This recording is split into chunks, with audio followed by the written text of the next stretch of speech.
information. We farm over, my dad, Denny, and I, he's sitting here, and my grandpa Leo, we farm in Washington County, Central Washington County, Eastern Washington County, corn and soybeans. We have swine as well. Here's some contact info. Look me up on Twitter, shoot me an email if you have a question or a comment for me. I'd like to hear from everyone if they have anything.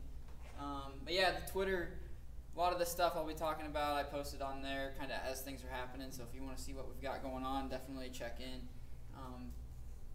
follow along. So yeah, my background's maybe a little bit different than a lot of farm kids that grow up. Coming out of high school, I didn't go straight into farming. I went to school at the University of Iowa, not Iowa State, so Rebecca doesn't like that about it. But anyways, I went to school for engineering, and then I ended up working professionally in that field for about 5 years before I came back to the farm about 3 years ago. So I actually am probably about the least experienced farmer in this entire room. But for whatever reason, Shannon decided to call me and have me come up here. So if you have any complaints about that, go ahead and give it to Shannon, not to me. But yeah, that whole aspect of things has kind of made it a lot more manageable for me in the whole adapting new systems into our operation aspect. You know, because I haven't had years and years and years of experience doing it, you know, this way. Now we're completely flipping it and we're trying to go a whole different direction. You know, it's not unlearning as much stuff as you know, typical producers would have to do. So that's kind of a reason why I'm maybe not so nervous about having cornfields that look like this one in this picture here. Okay, so let's get started. This is what we're going to be talking about today. Start off going over some cover crops 101 stuff, kind of build the basics, then talk about why we decided we wanted to start interseeding cover crops into our corn on our operation, and then we'll kind of go through some interseeding photos from 2016 and 2017, and then kind of go over some lessons from 2017 and what we're thinking we're going to do moving forward in 2018, and then we'll kind of give you some tips on how to adapt this into a seed corn production system. Okay, so the first thing, what is a cover crop? Look it up on Google like any millennial would, and that is a crop grown for the protection and enrichment of the soil. You know, it kind of gives you a nice, warm, fuzzy feeling in your belly. Nice to hear that. My definition of it is a plant that's purposely grown without intention of harvesting as a cash crop. And then most people in Iowa, it's just cereal rye. You know, it's kind of the easiest thing to get going. The skeptics, it's a yield-robbing weed and crop nuisance. Yeah, you know, talk about that a little bit. And then the fanboys like me, it's the best thing since wide-mouth cans. I don't know about you guys, but I like to drink a lot of beer, so wide-mouth cans are pretty clutch on that situation. So here's some benefits of cover crops. You know, first and foremost is erosion control and water infiltration. Steve does a great job of outlining that and kind of showing you the different aspects of, you know, what that can look like from a tillage system to a cover crop system and everything in between. And I think that's the number one goal that we need to all have, is to stop erosion on our farms, you know, entirely. We don't want any soil leaving. We want it to stay where it's at, because it's not easy to make new soil, as we all know. But also the water quality, nutrient scavenging with the nitrogen in the waters, you know, that's a big deal. You know, with the Gulf of Mexico, water quality issues, you know, if we can clean that up and keep those nutrients on our farm, we definitely want to do that. But then along with that, you will also get some weed suppression, you know, whether it be from the living plants suppressing the weeds, or the biomass, you know, the thatch that you get from the cover crop residue. You know, that helps suppress things. You know, cereal rye is really good at suppressing mare's tail, especially in soybeans. Does a great job, is what we've found, even on our 15-inch rows in the rye. But along with that, you know, you also have nutrient tie-up, so that's a, you know, kind of a balancing act. So another good one is the carbon sequestration. You know, Steve was kind of talking about the carbon with the photosynthesis process and everything. You know, I guess it's kind of my opinion that carbon is one of the, maybe even the most important nutrient in the entire soil ecosystem. You know, it may or may not be the most important nutrient for the specific crop that we're growing, but for the grand scheme of things, of the whole ecosystem, I think it's definitely number one. It's like the currency, you know, the dollar bills for the microbes and the plants and everything. It's kind of how they barter in their day-to-day lives. So along with that carbon sequestration, you know, with it being the currency, you also get stimulation of your soil biology. You know, you're getting that influx of carbon into the system. You know, it's like Obama's stimulus plans. So we also get nitrogen fixation with certain cover crops, with the legume cover crops, just like soybeans. They pull nitrogen out of the air with a symbiotic relationship between certain soil biology on the nodules, you know, just like your soybeans do. But not all cover crop species do that. That's just the legumes that do that. So obviously not all cover crops are going to check all these boxes, but we want to try and get as many of them as checked as we can. And the more species that we have out there, the better job we can do at that. So that's all the good stuff, or some of the good stuff. What about the bad stuff? There's got to be some of that, right? Or else it'd be on every single acre. Yeah. Okay, so big thing about cover crops, you know, obviously they can be antagonistic to our cash crops. Nutrient tie-up, I already talked about that a little bit. You know, you got your P and K and nitrogen in that residue, that when it's in that residue, it's not available to the cash crop. So, you know, you got to get that stuff from elsewhere until that gets broken back down. We also get pathogen harboring, whether it be Pythium and cereal rye that can infect corn seedlings, and that's kind of what we've got going on here. You can see this corn seedling radical root, pretty brown, damped off. He's not feeling very good.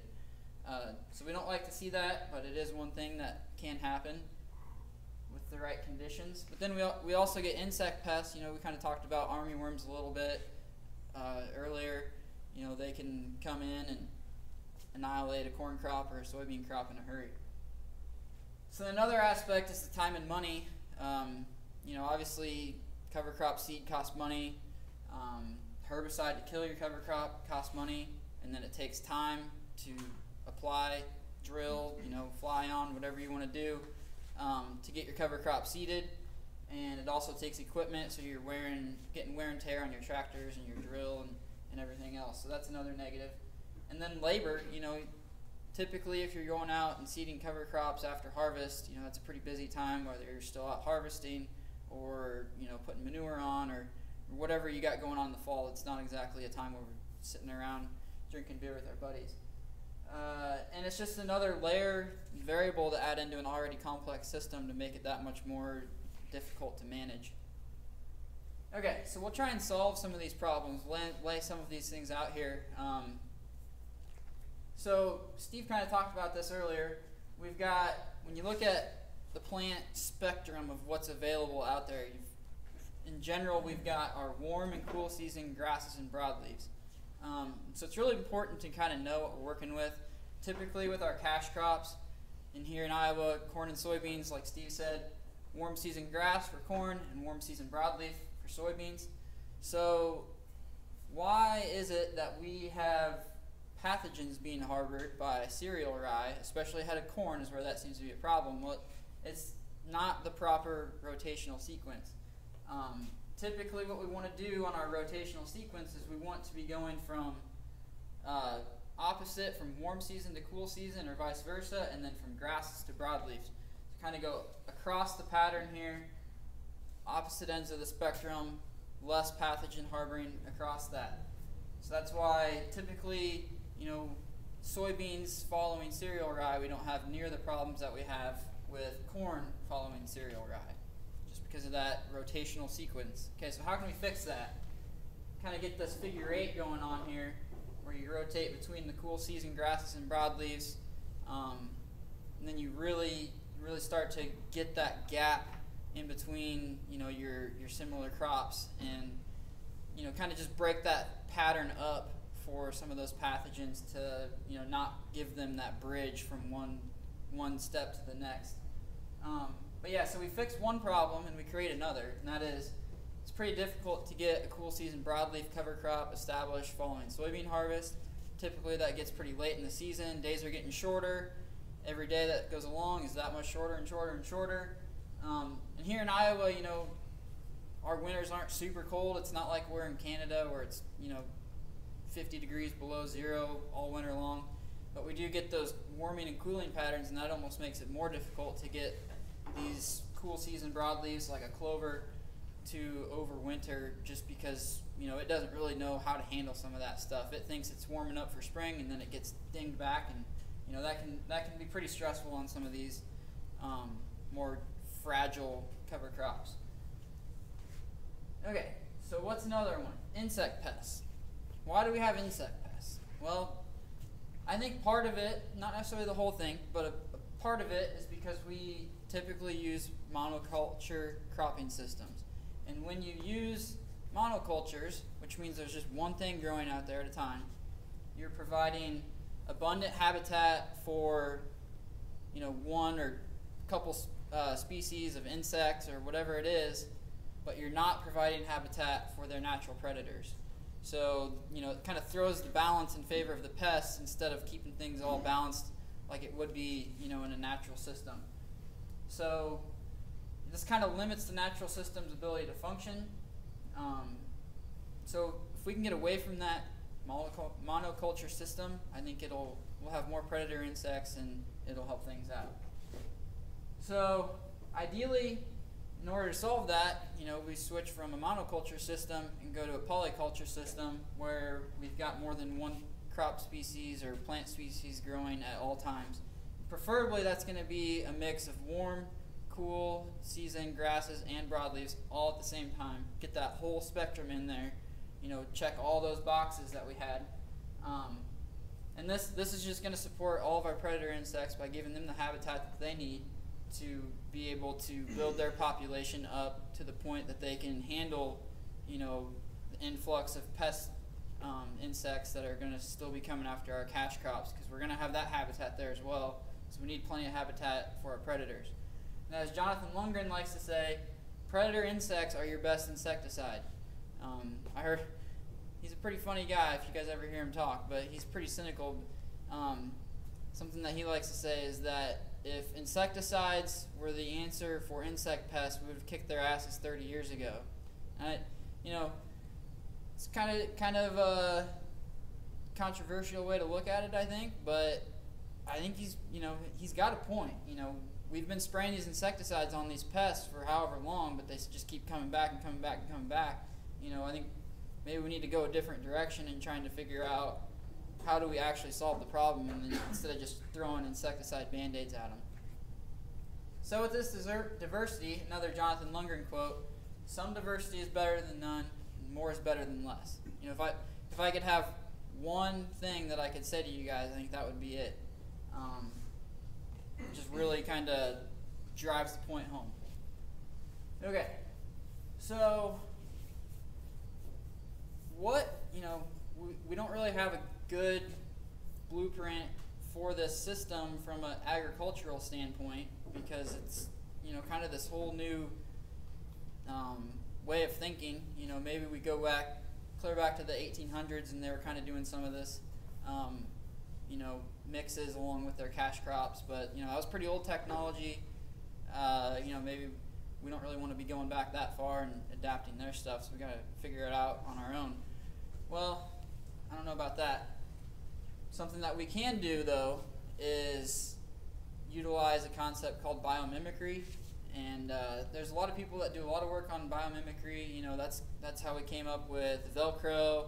You know, they're coming up with new ways to cool big skyscrapers by designing them based on insect hives and whatnot with airflow, and just kind of taking advantage of the natural system that, you know, has been developed over millions of years and implementing it into modern technology. So it's a pretty efficient way to go about things in the grand scheme of things. So how can we use it in this environment? Well, obviously our thing that we need to be mimicking is the native ecosystem for this area. And in southeast Iowa here, it was predominantly tall grass prairie.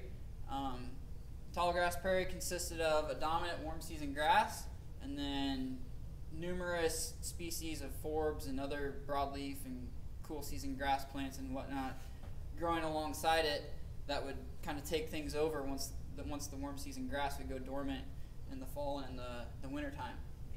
So how do we pull that into our system? Well, we've got a pretty cool cash crop that would be a warm season grass, which is corn.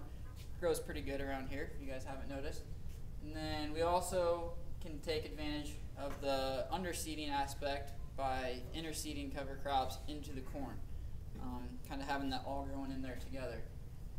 So something that when I was researching to put this talk together, I kind of was looking up some tall grass prairie stuff, and I came across this little fact about just the amount of biological diversity that this tall grass prairie system was able to support, you know, back before any humans were around. Whether it be plants, insects, animals, you know, you name it, has a tremendous capacity to support diversity. Over by Lincoln, Nebraska, way over on the west edge of the tall grass prairie, where maybe it's even getting a little more arid, not quite as lush as what we are over here, they were able to find 237 unique plant species in 1 square mile. Just think about that. How many do we have, you know, in a 1 square mile area of cropland right now? Probably count them on one hand, 2 hands maybe. You know, not that many. So what is that doing to that natural system that was like that for tens of thousands of years, you know, building it up to where, you know, we got these amazing soils like we have now, and then we just come in and kind of pull that all out, you know, put this huge stress on the system, and, you know, we're just trying to keep hammering away at it and making it do what we want to do. Instead, we need to kind of start working with the system and try and bring that back in and get things building again instead of going downhill. Okay, so why interseed? Well, it gives us a longer growing window to get things established, you know, after harvest. You know, like I said, it's hard to get a cool season broadleaf cover crop established after harvesting soybeans. So there's just another way to get that aspect into the system. You know, things like clovers, vetch, annual ryegrass, and just something other than cereal rye, which is, you know, it's a home run for getting it established after harvest around here. I think you can go out and probably put it in December and you'll still have it growing in the spring. So it also increases nutrient cycling in a corn-on-corn system. You know, in that type of system, a lot of guys are, you know, going through and hitting it with a chisel plow and burying a lot of that residue to get it broke down. Well, if you kind of get this biology and C to N ratio balanced, that residue is going to break down on its own by being processed by the insects and the biology and everything else. And you'll really get those nutrients cycling a lot better, and you won't have that big buildup of residue like people seem to talk about. So we also talked about the monoculture corn already. The goal ultimately, though, is to be able to cut back on our, you know, pesticides, GMO traits, and just inputs in general. You know, get our cost of production lower, so we're not having to write these big checks to be able to grow our crops.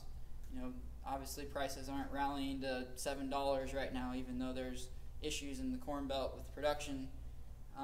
So just trying to figure out a way to, you know, improve our bottom line by, you know, utilizing things that we can control on our own instead of relying on the Chicago Board of Trade to improve our bottom line for us. Okay, so in 2016, we kind of just threw this together last minute. That season, did a lot of research on it, trying to figure out what was going to work, what wasn't. You know, seeing what other people had done in the past, kind of trying to learn from their mistakes. But we ended up coming up with this mix: annual ryegrass, 3 different types of clover, hairy vetch, and then daikon radish and rapeseed. We had 2 different fields that we had it on. One of them only had the top 3 lines, and then one of them had all 4 lines as far as the plant species. So we only had the brassicas, which is the bottom line, the radish and rapeseed, in one field. The herbicide program for that, which is probably the hardest part about this whole scheme, is was for that season it was a half rate of our standard pre-emerge herbicide program at planting time. which is atrazine and acetochlor. We ended up going with 0.8 of a pound of atrazine and about 1.5 pounds of acetochlor, and a little bit of 2,4-D in there. And then the day before we interseeded, we came in with Roundup. So I got some dates on here. You know, the corn was planted mid-April last year, and then we came back in. Corn is about V5, V6, maybe V4 in places on June 3rd. So here's some pictures. This is the good part. You don't have to look at words on slides for a whole lot longer. This is us drilling the covers into the corn on June 3rd. Pretty simple setup. You know, we didn't go out and buy a $50,000 interseed rig just to do this. We had the John Deere 750 drill sitting in the shed, some minor modifications to it, dropping some row units out, getting it on 15-inch rows. You know, having the row units located on the gangs in a way that you could get them kind of streamlined, one behind the other, be able to fit through the corn rows. It worked pretty good. You know, the one other thing other than moving the row units around is we had to get some tires with a wider dish on it. If you guys are familiar with the 750 drills, typically the stock tire is right up against the frame here, and that would have been running right down the corn row. So we had to get a rim that had a really big dish on it and flip it around and shove those tires out to be able to straddle 4 corn rows with those back wheels. Okay, so here we are getting things established. That was June 3rd that we put it in. We had about a 1/2 inch of rain that night, and then things shut off for the whole rest of the month of June, and it got really hot. So things were kind of slow getting going.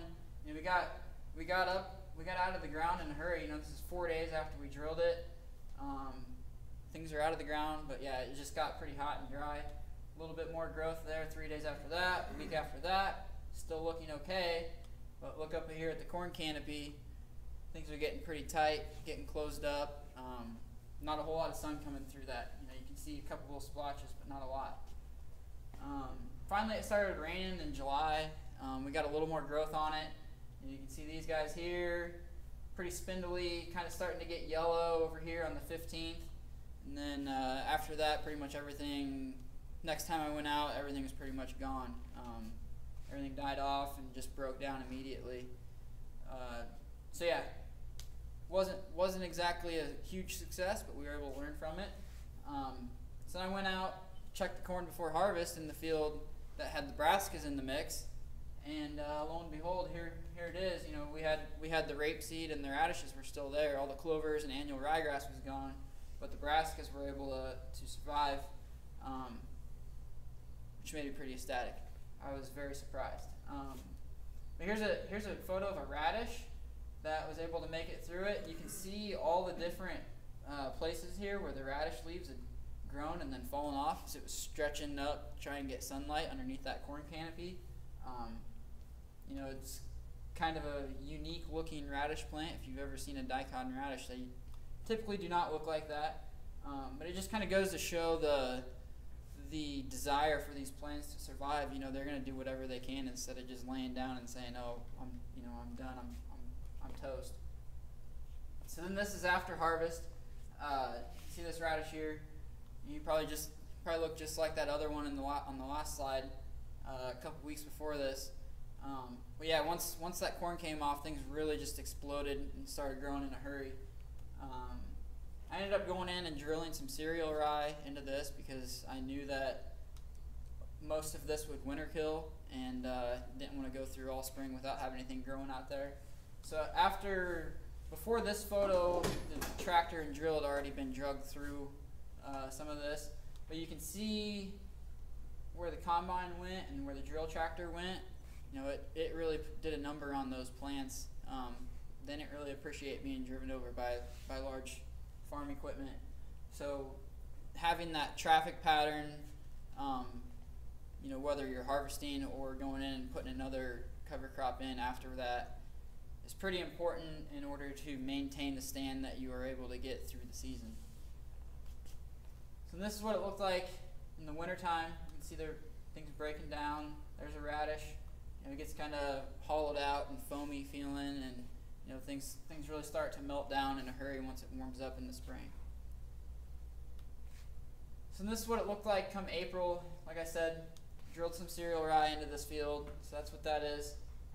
But we also had some rapeseed over winter, and it was kind of amazing, really, because a lot of the rapeseed plants, you know, they put some decent growth on in the fall, and then once winter came, you know, everything looked like it was dead, and then once things started to warm up again in the spring, you know, it was like this taproot was just kind of hanging in there, and out came the new growth out of the taproot, kind of out the side of it, and we had some decent looking rapeseed in the spring. Not a great stand of it, but you know, there was enough out there that, you know, you could see it, and we had to do an extra herbicide pass to take that out before we planted beans,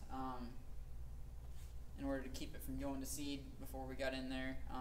So that was a little bit of a negative.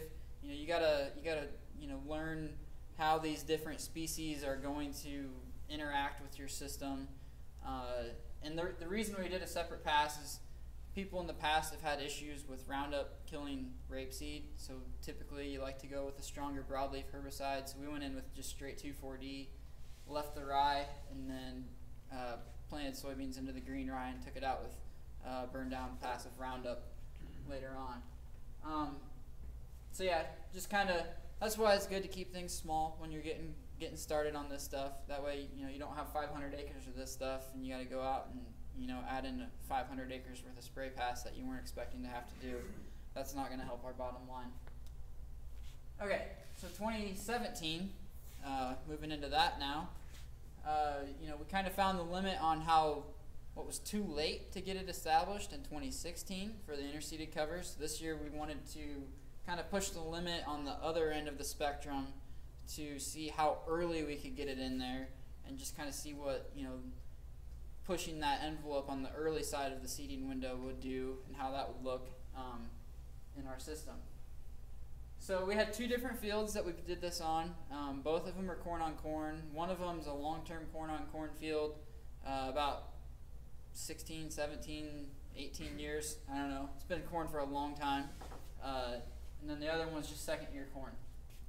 Corn is planted on April 20th and 21st. And the long-term corn on corn field had cereal rye drilled into it in late November. The second year cornfield did not. It was just it had some fall ammonia strips put into it between the old corn rows. But other than that, it was no-till corn on corn. No chisel plow. So we planted the corn on the 20th, and then we came in. Our first herbicide pass for both fields was just straight glyphosate Roundup on May 6th to clean up any weeds and to burn down the cereal rye. That was after we had a pretty cold wet spell there at the end of April, early May. So we left the rye alive through that cold wet spell, came in as soon as we could get back into the field pretty much after it warmed up and dried out, sprayed our Roundup to burn the rye down and take care of any weeds that were out there. And then on May 9th, 3 days after that, came back in with the drill and interseeded a 11-way mix. And the goal on this was also to get the covers in early, get them established and growing, so that we could spray a Warrant, which is a water-based acetylchlor product, to get some residual herbicide control, preferably before the water hemp started to germinate and kind of take over in the cornfields. So here's what the mix was on the 11-way mix this year. Wanted to make sure that we checked all 4 boxes of the warm and cool season broadleaves and grasses. So the warm season grass was our corn. Our population was 35,000. That's what we typically plant. We don't want to back off of that, trying to keep our corn yields up, you know, where they are on the rest of our fields, while, you know, getting this new practice in there. So then the cool season grasses, we've got annual ryegrass and oats. These are all the rates. So we've got 2 pounds of annual ryegrass, 5 pounds of oats, and a lot of this stuff is pretty low rates once you get into the broadleaves. So we've got 4 different types of clover. We've got crimson, red, balanza, and sweet clover. You can see all of those except for crimson was less than a pound. You know, a lot of those clover species, like the balanza, for example, is something like 500,000 seeds per pound. You know, so even a quarter pound of that is 125,000 seeds in an acre. You think about that on a twin row setup, and that's pretty close together on all of those. And we've got all this other stuff in there as well. So paying attention to detail on those seeding rates is very, very important on this stuff, especially more so on the interseeded mixes as opposed to just the after harvest mixes, because we're worried about all of these species competing with our cash crop, and we don't want to deal with things getting out of hand. You may or may not see some stuff on that in a little bit. So we've also got some brassicas in here. We've got 1 pound of radish again, and then we switched the rapeseed out for mustard because we didn't want any of the brassicas to overwinter. Then we also have got some flax and some phacelia, and then the warm season broadleaf is cowpea. So here's what the mix looks like before we put it in the drill. A lot of that, what you can see, is just oats, and the bigger soybean looking deals are the cowpeas, and then the little speckles and stuff are the clovers and everything else, small seeded stuff. Here's the drilling setup.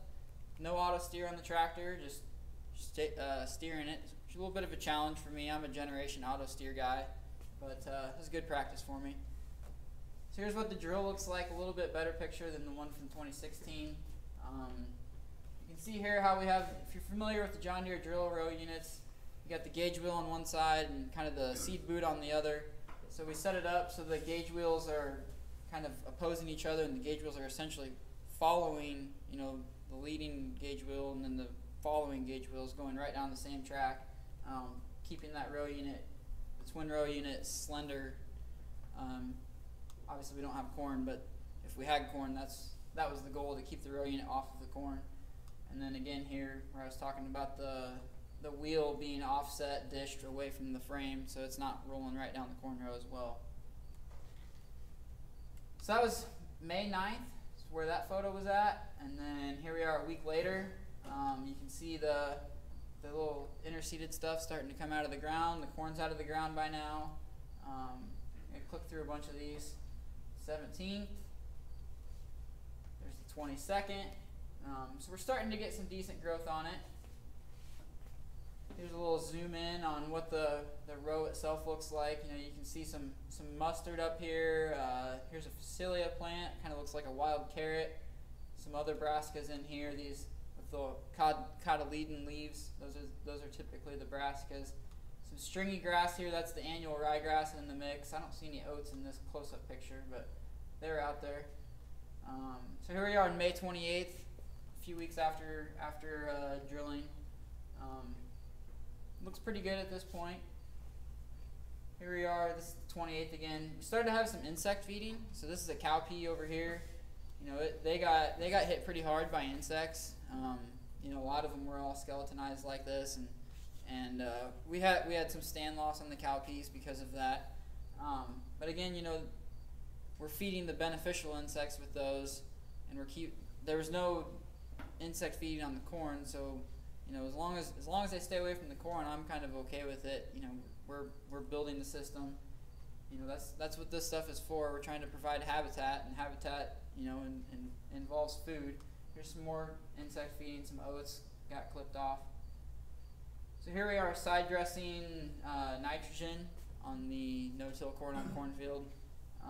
This is a couple days after we had already came in with Warren at this point. So I think it was the day after this was when we came in and sprayed the Warrant for the residual control. So we just needed to kind of get enough growth on it that it was going to be able to make it through that. Warrant doesn't have really any activity on plants that are already emerged, so we felt pretty good. We had a little bit of flashing, burning on the leaves, but nothing too terrible. So here we are side dressing nitrogen on the corn. That's what you can see. It's pretty green out in here. Corn's not very big yet, but green all the way across. So June 4th, kind of see the oats. They were getting pretty aggressive at that point. They were wanting to go reproductive like they would in a normal oat field. I was a little bit worried about them, but they ended up working out all right. Here's my son Wyatt. He thinks I'm crazy sometimes out here doing this stuff, but he likes to go for the motorcycle rides out there with me. Here's June 8th. So this is about a month after the covers were put in. You know, pretty good looking growth. Corn's ahead of it though, for sure. So there we're on the 12th. Look at that difference from the 8th to the 12th. Different field, but you can really see those brassicas starting to, you know, they're starting to really get the ball rolling on their growth. You know, you get those really long days there around the summer solstice, middle of June, and you know, they're really rocking and rolling. Yeah. Did you use a wide drop on your side dress or what? No, it was a coulter rig, just a pull type coulter. So you kind of messed up your crop there. I mean, Yeah, I mean it ran right down the row in places, and you know, I'm sure it took some plants out, but you go out there and you can't hardly tell where it went right now. You know, there's enough plants out there. If they get thinned out a little bit, it's not that big of a deal. So, but yeah, that was a concern I had before because we hadn't previously done that side dress application. So I didn't know how bad it was gonna ding it, but it didn't do too bad. So I kind of told you about the no auto steer on the Interseed tractor, and that presented some challenges. And this is the field that had the cereal rye.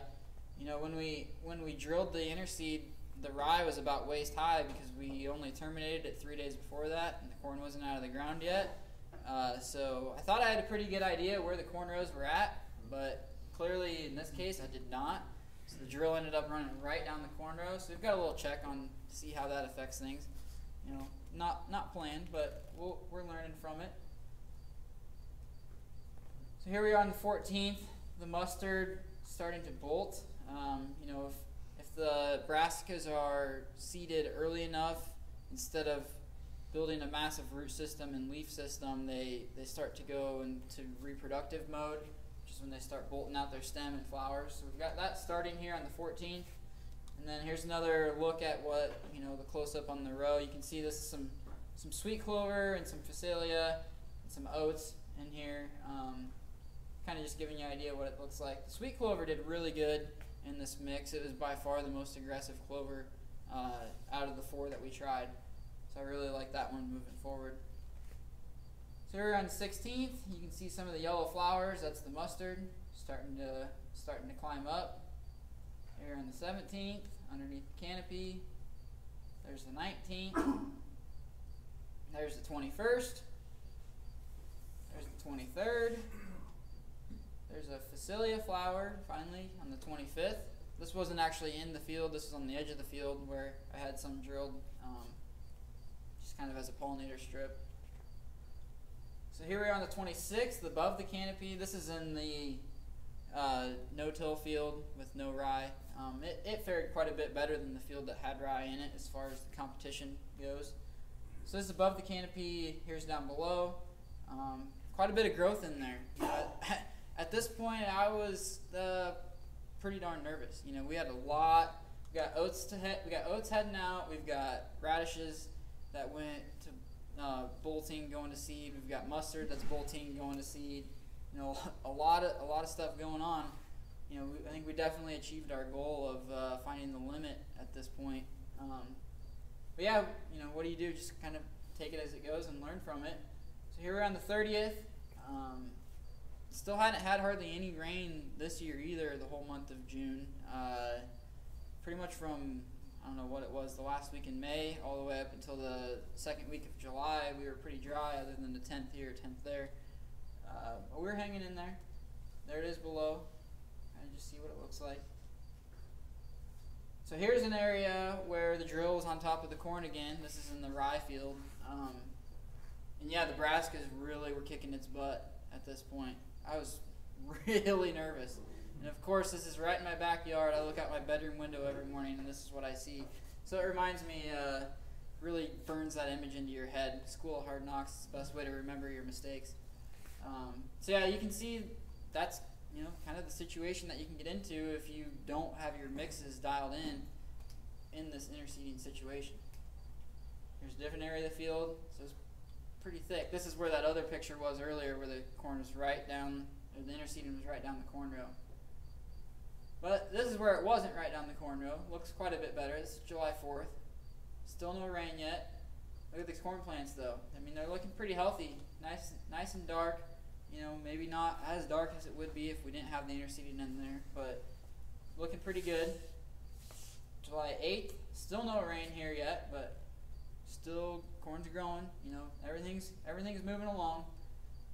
There it is below. So here we are on the 13th. We had gotten about an inch of rain at this point on the 10th and 11th, 2 different rain events.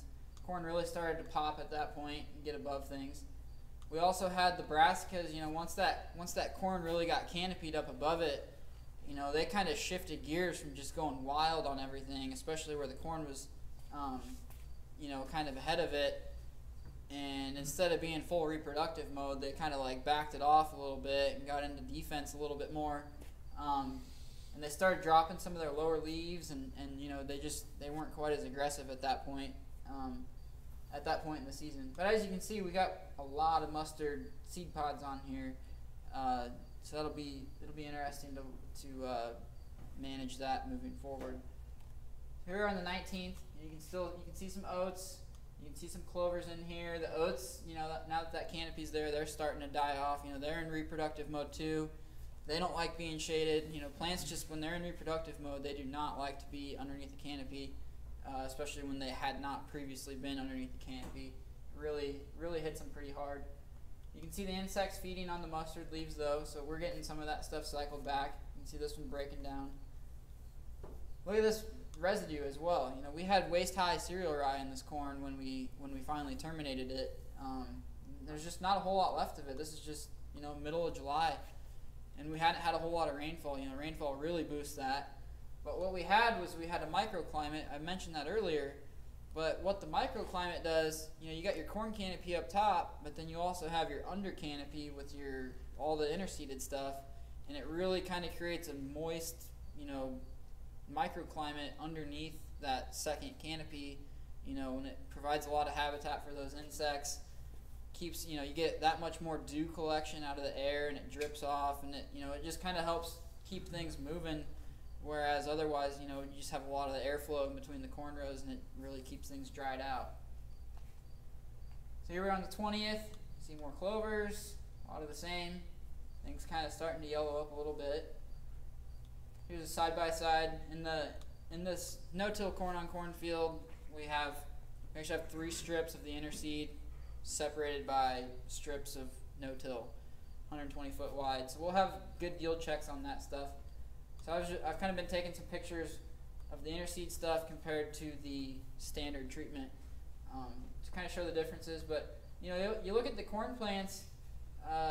You know, we've got the bottom leaf is pretty much fired on both of them.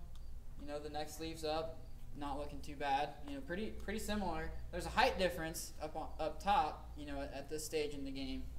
But, you know, looking at the plant's nutrient needs, and it's pretty similar, really, even though we've got all this growth going on in here.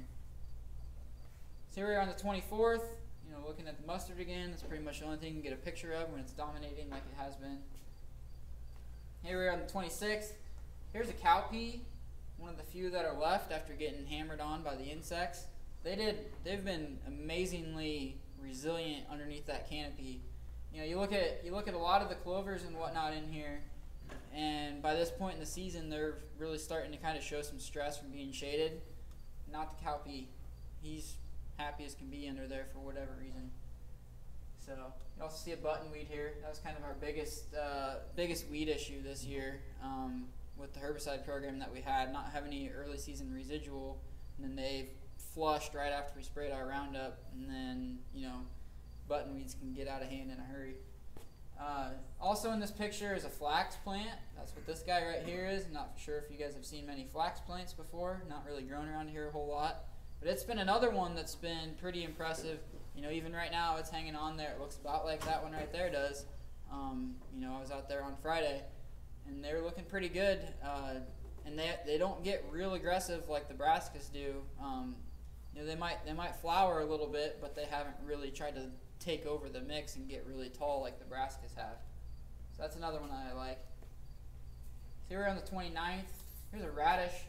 You know, it's a pretty big tuber on a radish for being in season. So there's a lot of nutrients tied up in that. You know, that's kind of a negative on this whole interseeding thing is, you know, you got to have those nutrients out there that are going to be able to get tied up by this stuff. But you got to rely on that biology to make more nutrients that would otherwise be unavailable, become available for your crops. August 3rd, see the oats are pretty much all matured, dying off, browned up. Just all the other stuff going on in here. So here's the 14th, just about a week ago. This is looking out my bedroom window. This area right here, you can see there's a little bit of nitrogen deficiency, but that's that first picture that I showed you that had the mustard and radishes just kicking the corn's butt. That was right here. And there's a thin stand, and it's a little bit of nitrogen deficient in there. But you know, once we started getting some rain, the corn really started coming out of that and looking better. I mean, don't get me wrong, it's not going to be 100% yield by any means, but it's not like all the corn plants just gave up and died in that situation. So here we are, same day. You can see stuff breaking down. There's a mustard plant that's really matured and whatnot, and seed pods on there. Another side by side. This is just on Friday, showing the covers versus the no covers. There's the flax again, like I was talking about. So here we are. This is a radish plant. You know, kind of the same thing that we had happen with our rapeseed this spring that overwintered. This radish plant, you know, it had bolted, gone reproductive. It had flowers and seed pods on it and everything. Then kind of, you know, I think once that corn got on top of it, like I said, it shifted gears back, just trying to survive, and it started shooting new growth out down here right by the ground. So it'll be interesting to watch that develop. You know, we might actually get some normal looking radishes out of this after all, in a roundabout way. So here's the big thing. You know, what's the actual corn look like? You can look at the plants all day long, but what's the actual corn ears look like? So here, this is just Friday again. So interseeded stuff, 16 by 40. What do you think the normal stuff looks like? Better or worse? Any guesses? There it is, 16 by 40. And I didn't really go out and cherry pick those. You know, that was just kind of how it is. You know, you can find bigger ears than that, and you can find smaller ears than that on both sides of the split. So it's hard to. I'm not going to say it's going to go out and yield the exact same right now, but it's not like it's, you know, we're going to be a half yield where we had the interseeded stuff. You know, I would not have guessed that this is what it was going to look like a month ago. You know, I would have guessed it would have been a lot worse than that. So it's looking all right. Did you have any difference in pollination timing? No, surprisingly, so going up to pollination, you know, the corn height was different, and I was like, oh boy, we're gonna have different pollination timing. This is one of our most evenly pollinated fields, regardless if it was interseeded or not, across the board. So I was pretty happy with that. We had great pollination, and it didn't seem, you know, I didn't see any pollination issues in the interseed stuff with pollen getting hung up on the vegetation or anything. So that was a plus. Okay, so what are some lessons from 2018? You know, obviously I've touched on the mustard a lot, and Nebraska's kind of taken things over. So on those, you know, a little bit goes a long ways. I think a typical rate on the seed company will give you on a brassica plant, like a mustard or a radish, is, you know, in the ballpark of 8 pounds per acre. You know, on our radishes we had 1 pound, and on our mustard we had a ½ pound. So, you know, we were below 10% of what the standard is on the mustard, especially. We were below it, and it was still too much in my opinion. So cut your rate, cut it some more, and then maybe cut it again after that. And yeah, I'm never going to put it in the mix again if I'm going in before V4 or V5. You know, it's just too early for those plants. You know, they act differently when they've got that much access to sunlight, as opposed to if they're getting shaded out immediately before they get a chance to bolt. So that was a big lesson, you know, what the do's and don'ts, you know, and that's why we're, again, doing it on a small scale instead of out here on 500 acres having a huge mess on our hands. Yeah, and then also keep the covers and weeds off the corn rows. You know, showed you those pictures of what it looks like when the drill runs right down it.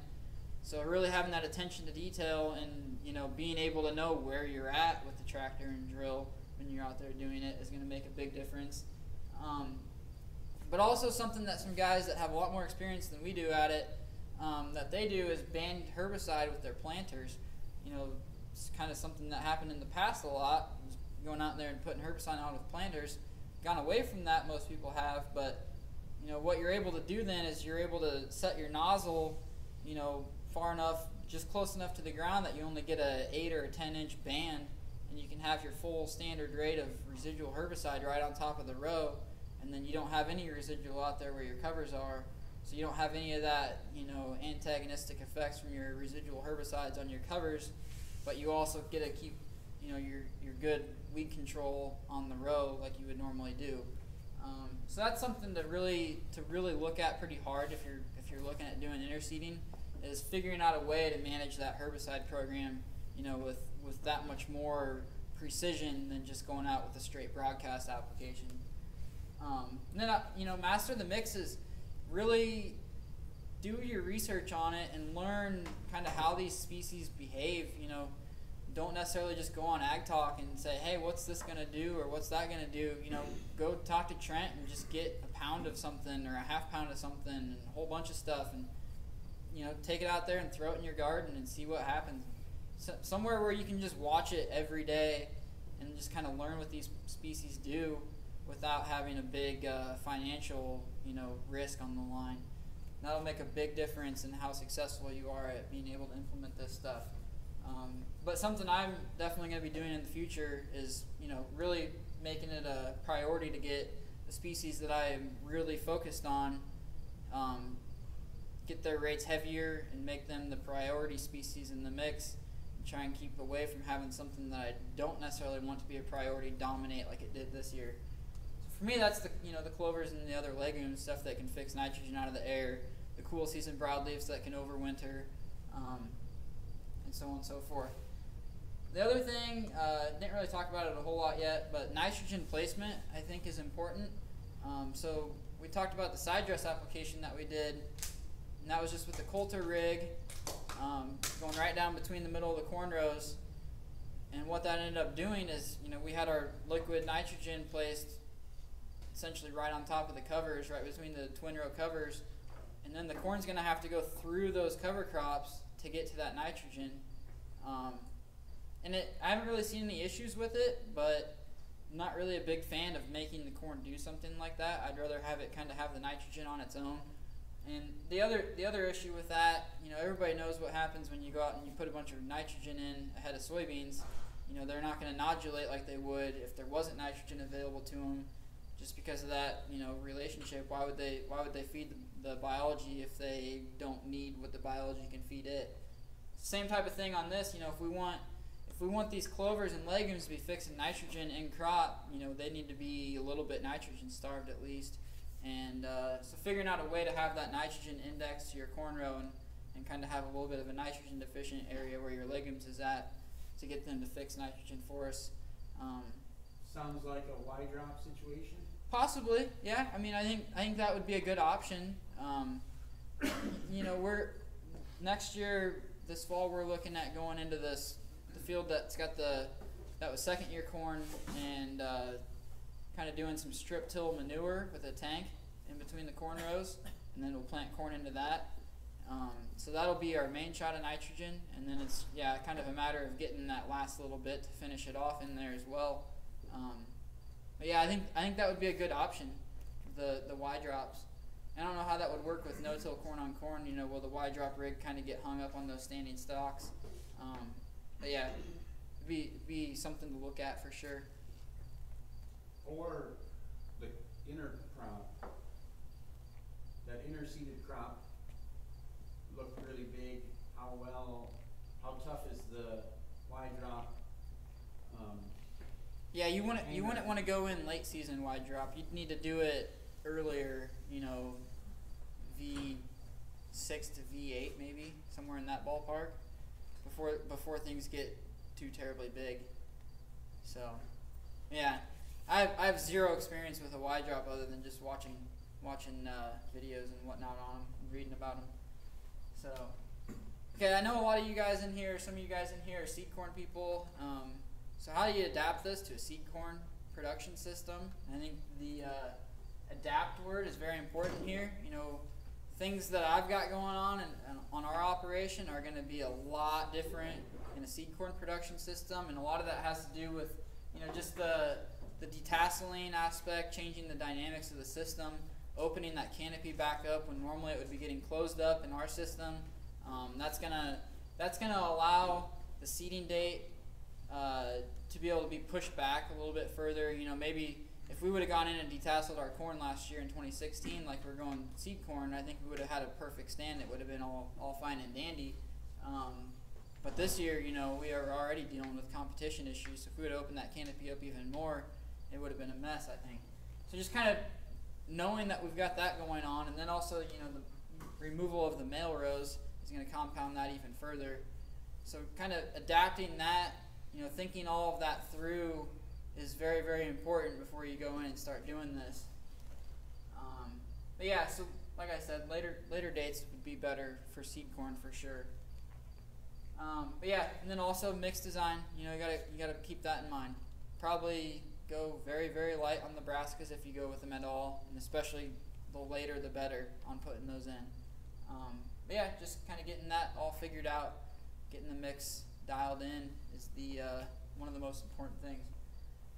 So with that, I'll open it up for questions. Yes. Did you seed that in your the big hopper on your drill? Yes, we did seed all of the mixed species through the big hopper on the drill. We have a grass seed box, but it's not hooked up. So, and we had a little bit of issues with it settling out. It definitely wasn't the exact same mix when we got to the bottom of the hopper than when we got to the beginning. But it all flows through fine. You just kind of set it accordingly for the bigger stuff. I don't have any pictures on here. We actually calibrate it before we get going on it. We just jack up. The 750s are ran off the rear wheel, the chain drive off the rear wheel ground drive.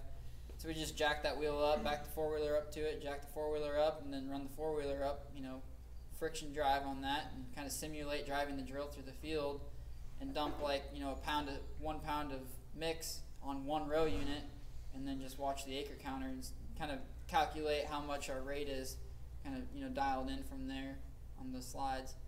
So that's another really important thing is, if you're using a drill, get that thing calibrated, because if you go in there and you're 20% off in this situation, especially 20% heavy, that's a pretty big deal when you're dealing with competition issues from this stuff. You go in the most shallowest setting to your depth? For the depth, no, we actually ended up going fairly deep on it, and part of that is because for example, on the field with no rye, we had standing corn stalks right there, right where the gauge wheel was running. So that was, taking up part of what that depth was, because all that residue was there. So we had to get through that residue and then into the soil. And it was a pretty inexact science because, how much residue is there throughout the entire field. I think we were in the 4th notch is what we ended up going with.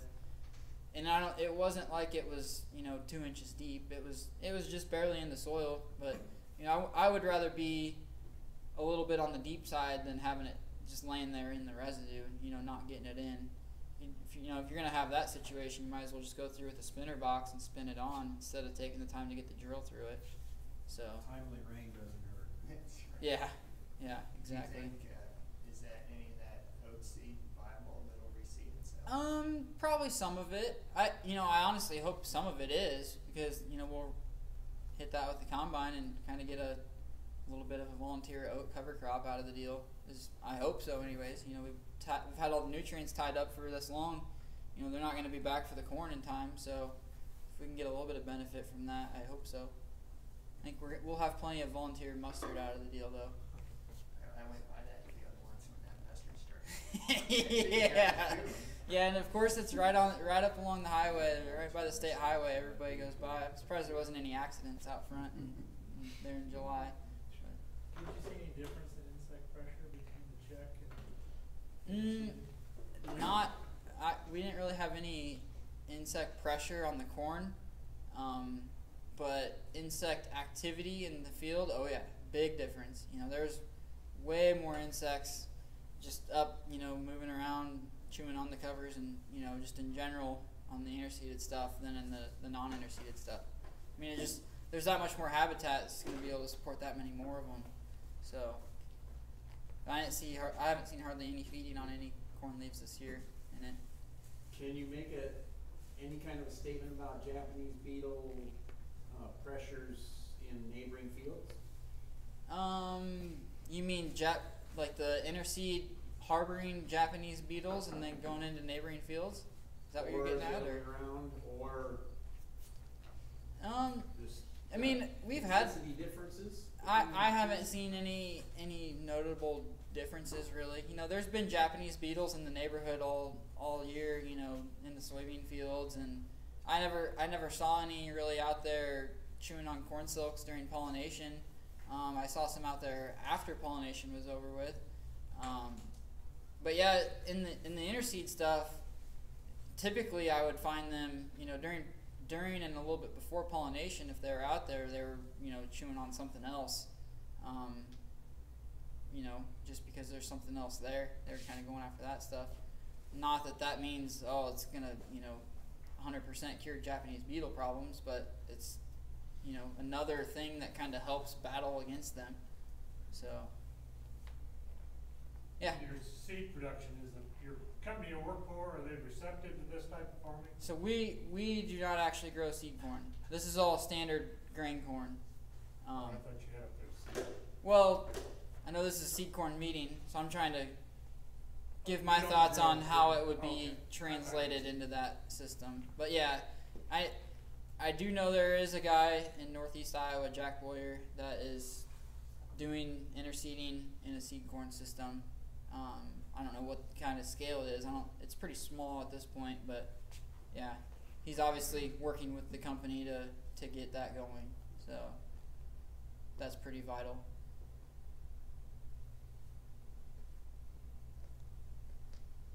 Anything else? You're pretty brave. Yeah, pretty brave or pretty dumb, one or the other. You got an understanding dad too. Yep, exactly. Yeah, he does good at tolerating my shenanigans, so I appreciate that. Anything else? Shannon, you want to take things over?